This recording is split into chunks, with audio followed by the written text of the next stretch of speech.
पूर्ति की देवी जो अंतिम सोने और अनाज का प्रतीक है और हमारी पृथ्वी इस देवी की कोख है। जब इस ब्रह्मांड की शुरुआत हुई तो इस देवी ने 16 करोड़ देवी देवताओं को जन्म दिया और देवी को अपनी पहली संतान से बहुत ज्यादा प्यार था जिसका नाम था हस्तर, जिसने अपनी माँ के सोने और अनाज पर कब्जा करना चाहा। वो सोने को तो प्राप्त कर गया लेकिन अनाज के वक्त सभी देवी देवताओं ने उसे हरा दिया।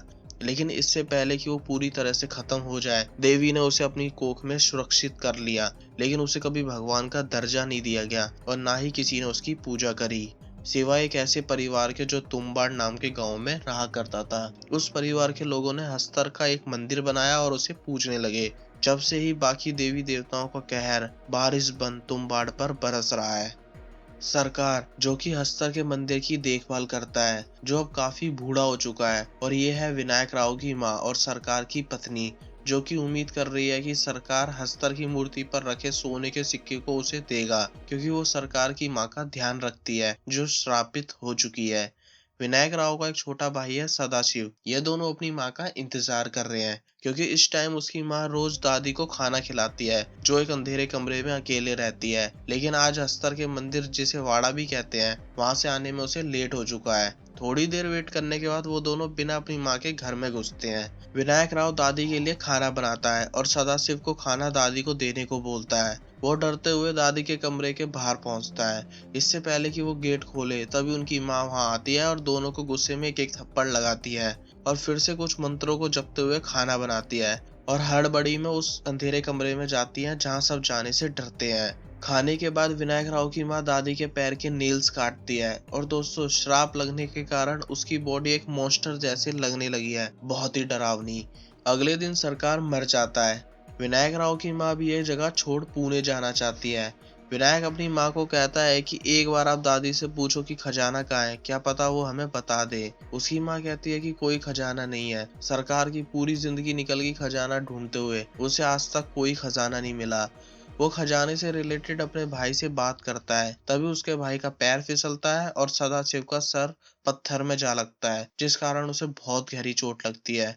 उसकी माँ उसे इलाज के लिए ले जाती है और विनायक राव को कहती है कि आज दादी को उसे ही खाना खिलाना पड़ेगा और उसे कुछ भी खतरा लगे तो उसे कहना है कि सो जा वरना हस्तर आ जाएगा। विनायक जैसे तैसे करके कुछ खाने के लिए बनाने की कोशिश करता है लेकिन बना नहीं पाता और डरते हुए उस अंधेरे कमरे के बाहर जाता है जहाँ उसे एक बूढ़ी डरावनी आवाज अंदर बुला रही होती है। कौन है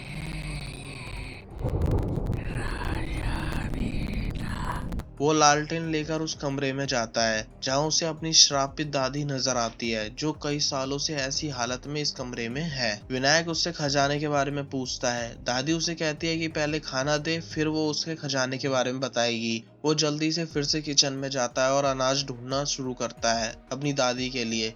तभी उसकी दादी वहां आकर विनायक के पैर में बेड़ियां बांध देती है और उसे अपने साथ घसीटते हुए अपने कमरे में ले जाती है। और विनायक वो लाइन भूल जाता है जो उसकी माँ ने मुसीबत के टाइम बोलने को कहा था। उसकी दादी उसे मारने वाली होती है।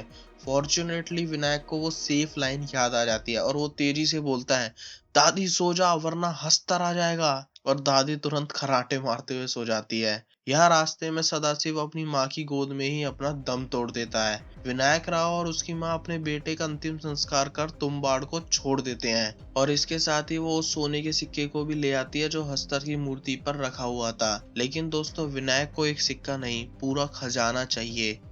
15 साल बाद विनायक राव वापस तुम्बाड़ आता है और अपने पुराने घर के उसी कमरे में जाता है जहां उसकी दादी रहती थी।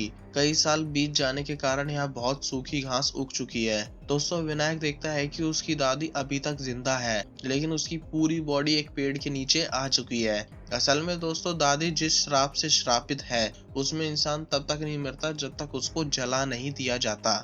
विनायक अपनी दादी को जिंदा देख बहुत खुश होता है और उसे फिर से खजाने के बारे में पूछता है। दादी उसे कहती है कि खजाने के लालच की वजह से वो आज तक ऐसी बनी हुई है और वो विनायक को उस खजाने के बारे में कुछ नहीं बताती। लेकिन विनायक हार नहीं मानता। वो सरकार के वाड़े में जाता है जहाँ किसी भी इंसान को आए हुए अरसा बीत चुका है। वो कई दिनों तक वाड़े में खुदाई करता है और एक दिन उसे वो मिल जाता है जिसकी उसे तलाश थी, एक संदूक जिस पर पूर्ति की देवी की मूर्ति बनी हुई है। वो वापस अपनी दादी के पास आता है और उसे जलाकर श्राप से मुक्त कर देता है। दोस्तों अब चलते हैं विनायक राव के साथ पुणे, जहां उसकी वाइफ रहती है। वो कई दिनों बाद घर जाता है। उसकी हालत देख घर में आई औरतें डरकर भाग जाती हैं। वो अपनी हालत ठीक करता है और कुछ दिनों बाद वो एक व्यापारी के पास जाता है जिसका नाम राघव है, अपने 3 गोल्ड कॉइन बेचने के लिए। राघव उसे हर कॉइन के बदले 100 रुपए देता है। इसके बाद विनायक जब जरूरत होती तब वाड़े में जाता और 5-6 कॉइन लेकर आता। टाइम बीतता चला जाता है। विनायक धीरे धीरे बहुत अमीर बन जाता है। उसकी पत्नी एक बेटे को जन्म देती है। राघव उसे एक बार पूछता भी है कि वो क्यों ना सारा सोना एक बार में बेच देता, जिसका वो कोई जवाब नहीं देता।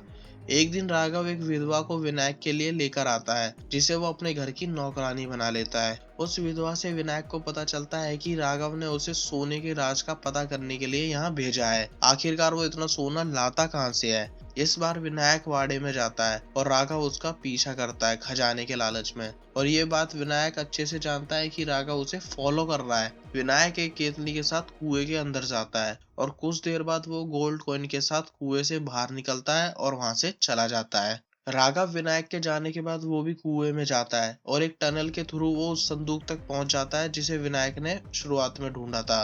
वो संदूक को खोलता है, जहां उसे गोल्ड नहीं बल्कि एक रास्ता नजर आता है जो देवी की कोख तक जाता है। वो जगह जाता है और देखता है कि वहां कोई सोना नहीं है, बस एक केतली रखी हुई है। राघव केतली को खोलता है और दोस्तों उस केतली के अंदर आटे की गुड़िया रखी होती है, और कुछ ही देर में वहां हस्तर आता है और राघव को श्रापित कर देता है, जैसे विनायक की दादी हुई थी। यहाँ विनायक उसी कुएं पर बैठकर फिर से आटे की गुड़िया बनाता है और वापस देवी की कोख में जाता है। वो राघव को देखता है जिसकी हालत बहुत बुरी हो चुकी है। वो उसे कहता है सो जा राघव, वरना हस्तर आ जाएगा। और दोस्तों राघव तुरंत सो जाता है। विनायक सोने के सिक्कों को पाने का प्रोसेस स्टार्ट करता है। वो आटे का एक सर्कल अपने चारों ओर बनाता है और केतली से आटे की गुड़िया निकालता है, जिसे देख हस्तर उसके पास आता है। लेकिन दोस्तों वो आटे के सर्कल को क्रॉस नहीं कर सकता। विनायक उसे थोड़ी देर तक आटे की गुड़िया का लालच देता है और हस्तर के अपोजिट डायरेक्शन में उसे फेंक देता है। जब तक हस्तर उसे खाता है, विनायक उसके लंगोट पर हाथ मारता है, जहां से बहुत सारे सोने के सिक्के नीचे गिर जाते हैं। विनायक जितना हो सके उतने कॉइन उठाता है और राघव की बॉडी को जलाकर वहां से भाग जाता है, और एंड मूवमेंट पर हस्तर से बचकर संदूक को बंद कर देता है। दोस्तों विनायक अब तक इसी तरह से हस्तर के खजाने को लूट रहा है। हस्तर की कमजोरी अनाज है, वो हमेशा भूखा रहता है, जिसका फायदा विनायक अब तक उठाता आ रहा है। दोस्तों इसी तरह 14 साल बीत जाते हैं। अब विनायक का बेटा पांडुरंग बड़ा हो चुका है। इसके साथ ही विनायक अब इतना कैपेबल नहीं है कि वो देवी की कोख से रस्सी के सहारे जल्दी से निकल सके। वो पांडुरंग के लिए उसी सिचुएशन का रेप्लिका बनाता है जो उसे देवी की कोख में देखने को मिलने वाली है। पांडुरंग बहुत प्रैक्टिस करता है और वो अपने पिता जितना एक्सपर्ट हो जाता है। लेकिन दोस्तों प्रैक्टिस में और हकीकत में बहुत फर्क होता है। अब वो दिन आ जाता है जब विनायक अपने बेटे पांडुरंग को तुम्बाड़ सरकार के वाड़े में ले जाता है, जहां आज विनायक उसे प्रैक्टिस कराने वाला है कि असल में स्थिति होती कैसी है। सबसे पहले विनायक अपने बेटे को आटे की गुड़िया बनाना सिखाता है और उसे वहीं फेंक देता है। वो पांडुरंग को बोलता है कि आज सिर्फ अभ्यास करेंगे, इसलिए आटे की गुड़िया की कोई जरूरत नहीं है। इसके बाद वो कुएं के रास्ते से देवी की कोख में जाते हैं और आटे का सर्कल बनाकर विनायक हस्तर जैसे अपोजिट खड़ा होकर पांडुरंग को सिक्का उठाने को बोलता है। तभी पांडुरंग उसे पूछता है कि हस्तर कैसे आएगा। विनायक उसे बताता है कि हस्तर आटे की गुड़िया से यहाँ आता है। और दोस्तों पांडुरंग चुपके से एक आटे की गुड़िया अपने साथ ले आया है। तभी विनायक देखता है कि उसके पास हस्तर आ चुका है। वो जल्दी से आटे के सर्कल में आता है। यहाँ पांडुरंग से आटे की गुड़िया छूट जाती है। हस्तर उसे खाने में लग जाता है। विनायक वहां से भागता है और पांडुरंग भी कुछ सिक्के उठाकर वहां से बच निकलता है। लेकिन पांडुरंग को अपनी बेवकूफी की सजा और अपनी पहली कमाई में से एक सोने का सिक्का मिलता है।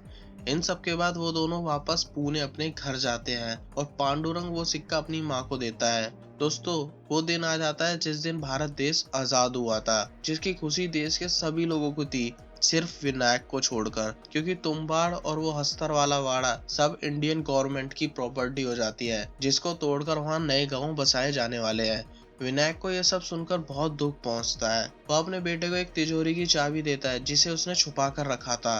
पांडुरंग उसे खोलकर देखता है जिसमें बहुत सारे सोने के सिक्के और कुछ कैश रखा हुआ है। इतनी संपत्ति होने के बाद भी विनायक और सोने के सिक्के चाहता है।